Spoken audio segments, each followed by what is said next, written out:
Take it from me, a bona fide film lover, DC's film scene is super underrated. And we've got the DC Environmental Film Festival coming up March 19th through 28th at venues across the DMV. The lineup includes over 50 programs, including many free ones. This year's theme is Against the Current, dedicated to amplifying the unwavering voices of those who press on in defense of our planet, even in the face of significant challenges. Catch the Leonardo DiCaprio-produced Yanuni, which follows an indigenous chief from the Brazilian Amazon who survived 6 assassination attempts to become Brazil's first Secretary of Indigenous Rights, the DC premiere of the Sundance Award winner Nuisance Bear, and several family-friendly picks like The Last Whale Singer. Learn more and get tickets at dceff.org. That's dceff.org. This is Your City Could Be Better, because it could be. I'm David Plotz. If you love your city and still complain about it, you're in the right place. There's a fascinating labor fight brewing outside Las Vegas that could have huge implications for gig workers everywhere. Sex workers, or to use the Nevada term, courtesans, at one of the legal brothels located near Vegas are trying to unionize. The workers at Sherry's Ranch in Pahrump, Nevada, have long been treated as independent contractors, but they're now fighting to be recognized as employees instead because of the benefits that come with that. And if this argument sounds familiar, it's probably because you've heard Uber drivers, food delivery drivers, and other gig economy workers try and generally fail to make the same argument in courts across the country. So are brothel workers in Nevada going to set a precedent that changes how we interact with workers in every American city? I'm joined by former CityCast Las Vegas host, current contributor, and longtime Nevada attorney David Figler to break it down. David, welcome to Your City Could Be Better. I am so happy to be here. Let's talk about sex, David Plotz. Let's talk about you and me. So let's begin with the obvious point, which is that for people outside of your state, this is just weird, legal brothels. So where are they? How many are there? How are they legal?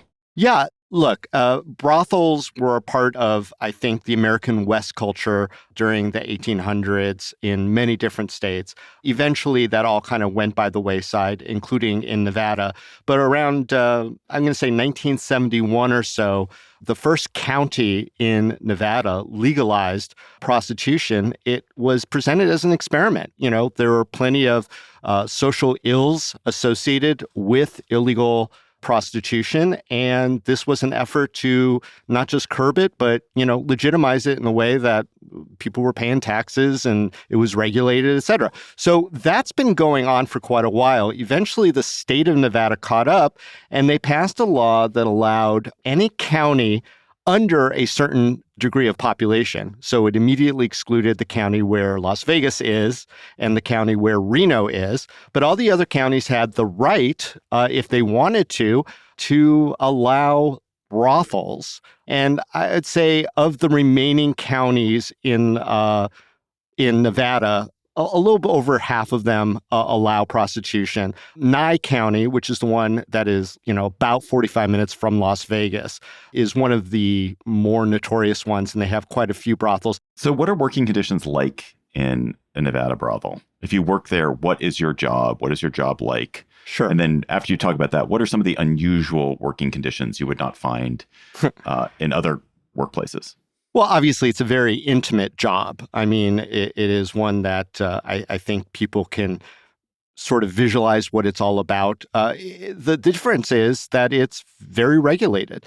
So the workplace, as it is kind of insular. As I understand it, you go on plots of time where you are in the brothel, like you cannot leave. Part of that has to do with disease control and exposure, et cetera, because there is a very stringent testing regimen.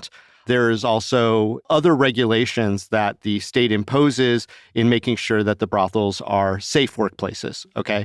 So that is the sort of basic. When you get into the weeds of how the operations themselves work, it's a little proprietary. It's all very contractual. But essentially, a brothel worker will sign a contract, say that they're going to be there for the 2-week stretch or whatever it is. They live on premises. They sleep there. They cook there. They interact with each other there. From my understanding, it's a fairly social environment with the fellow workers. And then clientele come in They either have made reservations ahead of time or, very spontaneous selection.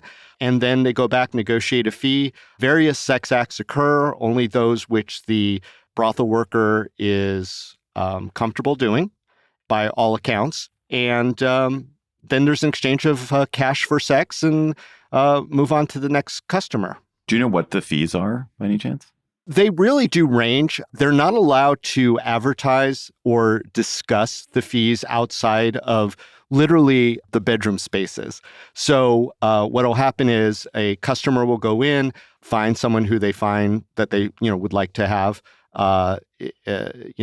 engage, and then they go back to the room and they negotiate it. Now the house is listening to the negotiations, just to make sure that there's nothing shady that occurs or nothing that would be off books because, the money goes to the house and then back to the worker.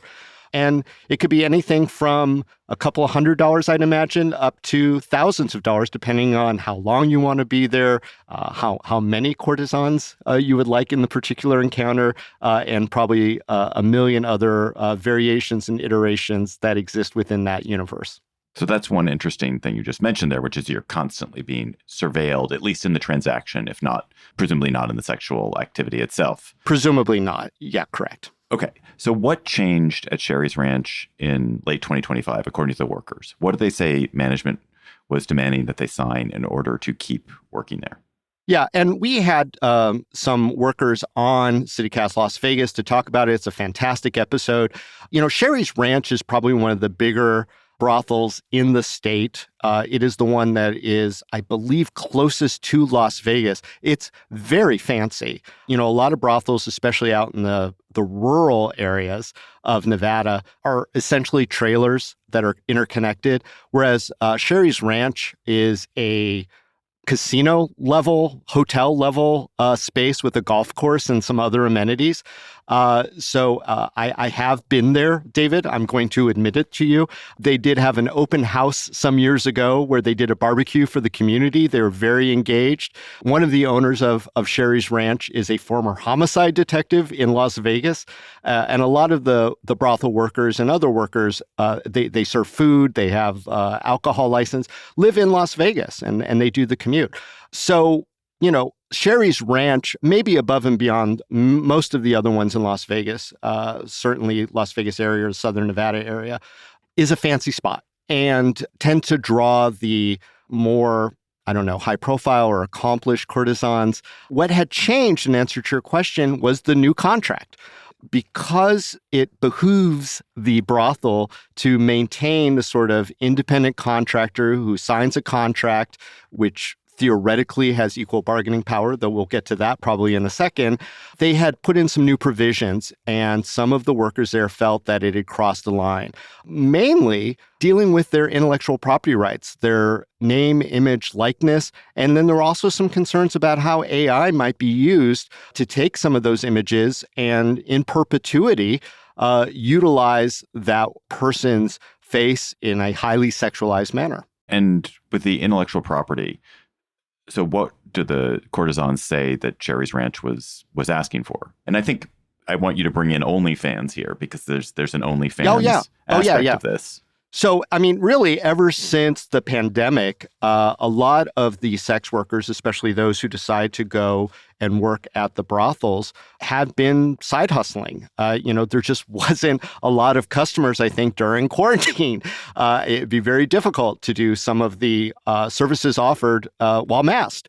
And I don't know that they were doing COVID testing during the height. So, I think a lot of them turned to OnlyFans and found it to be a very lucrative side hustle. I think that there is a percentage of those workers who are also engaged in other adult-oriented or just general creative arts. The guest that we had on CityCast Las Vegas talked about that she's also in a band and creates music with that band. But, most of them are concerned about their OnlyFans content, stuff that's being posted on maybe some of the pornographic websites or the chat websites, et cetera, and how anything created while they were at the brothel during that time frame, because it's not constant business, business, business. I mean, there are gaps of time where they are making or augmenting their income. We're going to be fully the property through this contract of the brothel.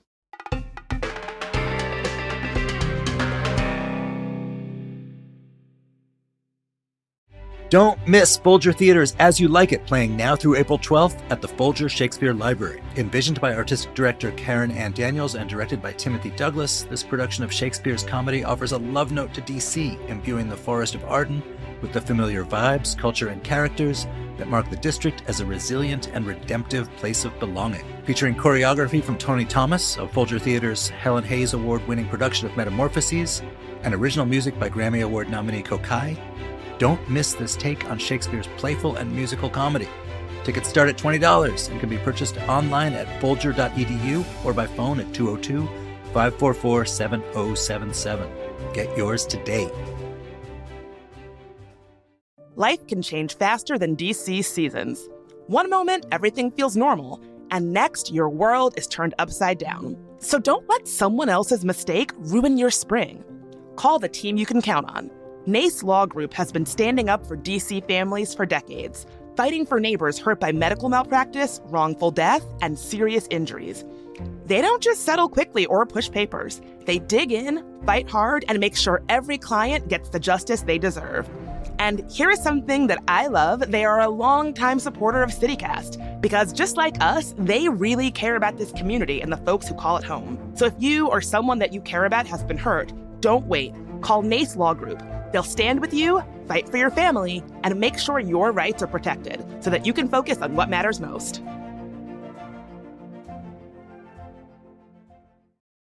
Let's go to this question about, which I think is at the heart of this and why we're doing this episode. I mean, we're doing this episode, I suppose, because it's salacious, but it's at the heart. But it's this question about gig workers or independent contractors. Yeah. So management of Sherry's Ranch says they're independent contractors. The courtesans say that they are employees. What is this distinction? Why is it important? And how does it get decided?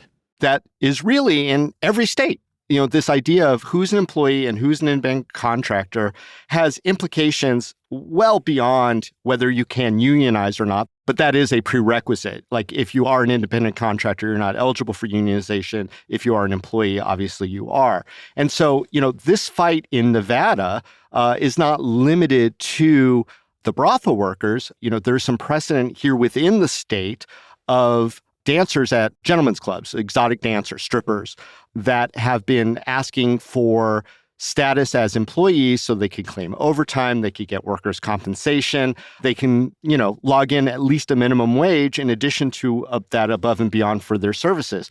And, you know, the Nevada Supreme Court has consistently said, yeah, because of the nature of how the strip clubs control how the dancers operate, what all the rules are, how they function, that they are indeed employees. And then the Nevada State Legislature very dutifully changes the rules and expands what an independent contractor is. So it kind of like vitiates what the Supreme Court has determined under the law. And I think this fight is happening in many states because there's so many fields. Construction is probably the biggest one, David, where the distinction between who is an independent contractor and who is an employee is at the heart of not just union battles, but these other, you know, state compensation battles.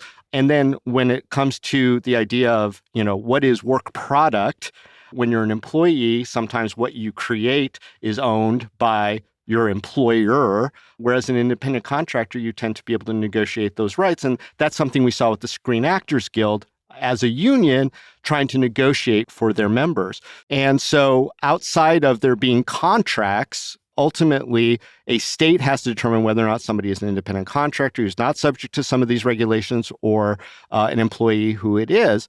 With a battle like this, it goes to the National Labor Relations Board. And the brothel workers have affiliated with the Communication Workers of America, which is a prominent AFL-CIO union. They have filed a complaint at the NLRB, the National Labor Relations Board, saying that they need to be designated as employees and that they have a right to unionize if they choose to do so, but also that they're deserving of the protections because some of the brothel workers who were behind this labor effort were, you know, basically told that they cannot continue to work at the brothels. So I know you're not a labor lawyer and you're not representing anyone in this. I was a labor lawyer back in the 90s, David, believe it or not. In the 90s, the law was totally different. Yeah, totally different. When you look at this, what are the main arguments that say somebody like a brothel worker, a courtesan, is an employee? And what are the main arguments that say, no, she is an independent contractor? The argument for them being employees is that they really are subject to many, if not completely, the whim of the brothel owners and how they operate within that environment. There have been some brothel workers who have penned op-eds in our local papers saying they don't want to be declared employees and that they feel that they are correctly classified as independent contractors because they have the autonomy like refusing a customer if it's someone who they don't want to engage with, or that they can choose to leave early if they want or pick the times that they operate. And then there's, other nuances on how they're advertised, how they're presented. Most of the brothels do have websites. Certainly Sherry's Ranch does. It's very intricate the way that the courtesans are presented there and how they're communicated with. But basically, the brothel does maintain a lot of control and also kind of calls the shots on how the money is split once they go into the brothel situation. But that's all, contract negotiations with potentially independent contractors or employees, whatever the designation comes down to, but they don't have a lot of power, and I think that's why a lot of them who have been clamoring for a union think that it is a better way to negotiate collectively for some of the things that they don't get right now as brothel workers. So it sounds like the NLRB, the National Labor Relations Board, will decide whether they are employees, and also whether they have a right to organize. Correct. And then the implication is, this is a very unique set of circumstances, but because it's so intense, and because these other issues like name, image, likeness, like AI come into the conversation, how they are classified for, in a lot of ways, acting. let's be real. Or, I don't want to be crass, but it is a kind of akin to a lot of other gig economy where you just sort of, dip into the business when you want to. It is going to have implications because if these mostly women, as I stated, are granted employee status and have the ability to unionize, then I think a lot of other workers who are kind of on that bubble, and we're talking about, rideshare drivers and maybe even actors and others, those construction workers who are out there, could have an argument that if the brothel workers are getting it, how come we're not getting it? That sort of thing. Depending on how the NLRB classifies and what formulas they apply, really could have implications in this fight that is literally in every state. Now you're getting into like influencers and TikTok stars and whatnot, and how they negotiate their contracts and stuff. Can they have representation as a creative in this realm? And I think that this brothel fight is going to have implications for that aspect of it as well. So Nevada is one of the most heavily unionized states. Vegas is one of the most heavily unionized cities in the U.S. So first of all, why is that? And do you think that fact makes it in any way more likely that the courtesans will prevail? It sounds like you think not, because in the case of dancers, they prevailed, but then the state legislature changed the rules. Nevada's a mixed bag, David. Yes, you are correct. The Las Vegas Strip itself has one of the strongest unions in the country. The culinary union here is one of the shining lights of the AFL-CIO, and they have unionized every single property on the Las Vegas Strip. We're talking hospitality workers, housekeeping, food, beverage, etc. They are very strong, very mighty, and very powerful as an influence. But Nevada itself is also a right-to-work state. And while we do have some strong union presence, buildings and trade, Teamsters, etc., not all occupations are unionized. And certainly, we also have a very vibrant gig economy, as you can imagine, in Las Vegas, where there's no chance of unionizing. Just a side note, my dad was a card dealer at the Sahara Hotel for years, and he always wanted to be in a union, but the card dealers, for whatever reason, can't get over the hump of figuring out how to unionize. It's really kind of interesting. So Vegas, like everything else, it's a mixed bag. So yeah, I think that under the current administration, it's highly unlikely that the NLRB is going to deem the individuals as employees. However, I never say never. If they follow the same rules that the state of Nevada followed in the Supreme Court in analyzing the situation, and they do, take into account those federal rules, it's anyone's guess. What do you think your city can be better? Listeners can take away from this conversation to make their own city better? This fight is really a fundamental fight about who deserves protections, whether it's unionized or not, about who deserves minimum wage, who deserves workers' comp, who deserves overtime benefits, who deserves a lot of the protections in the workplace. And then above and beyond that, how are we dealing with these new issues of name, image, likeness exploitation and how AI operates in these realms? Look, our example here is a very unique and intimate one, but I think that no matter how this goes from the NLRB, a lot of states are kind of looking at how this classification is going to shake out, because I think other cities may be concerned about the exploitation of labor, whether it be gig or intimate workers or sex workers or people who are in the creative fields, are definitely going to have these same arguments, maybe not as intense and again, not as intimate, but as important. And I think that any state or city looking at what's happening just outside Las Vegas would be well served to kind of follow the pathway of what these workers are who are standing up for themselves.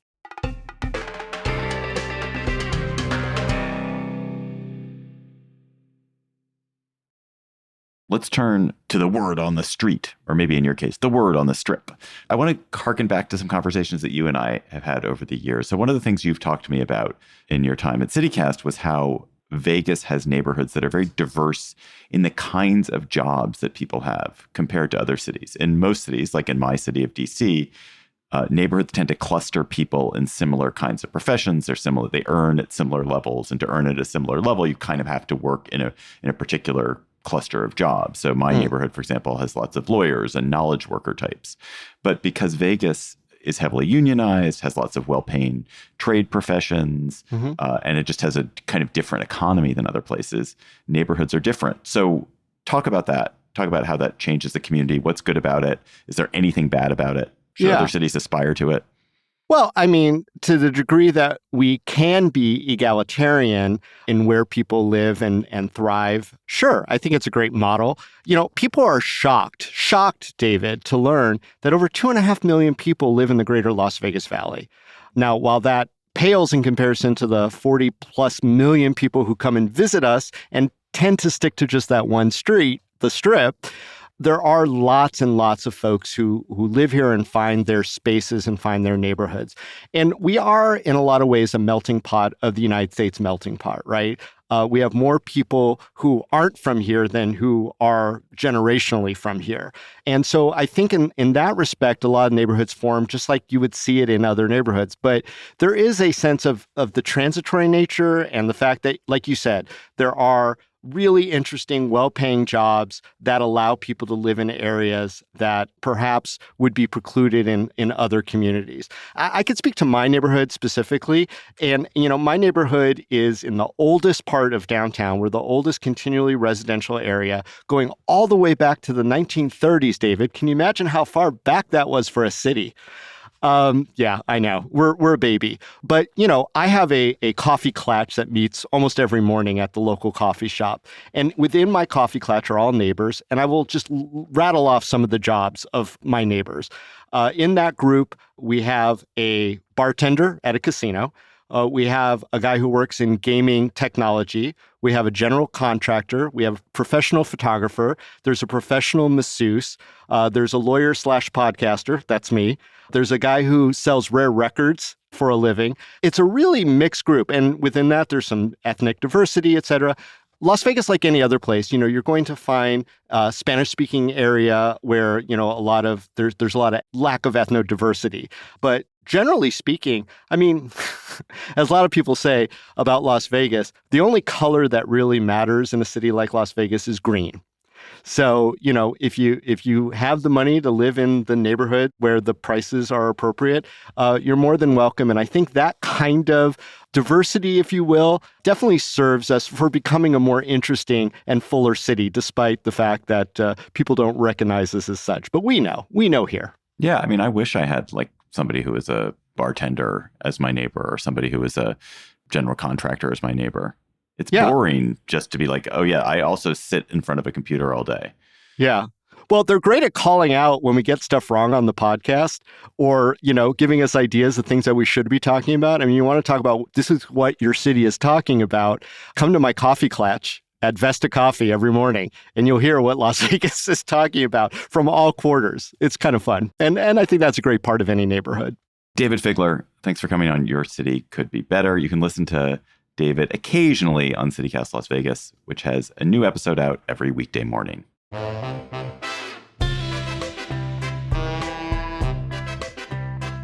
That's all for today's episode of Your City Could Be Better. I'm your host, David Plotz, and our producers were Lizzie Goldsmith, Priyanka Tilve, David Figler, Sonia Cho Swanson, and Layla Muhammad. Our music is by Carl Christensen. If you're enjoying Your City Could Be Better, why not tell your friends, rate the show, and leave us a review wherever you get your podcasts. We'll be back next week with another conversation about how your city could be better.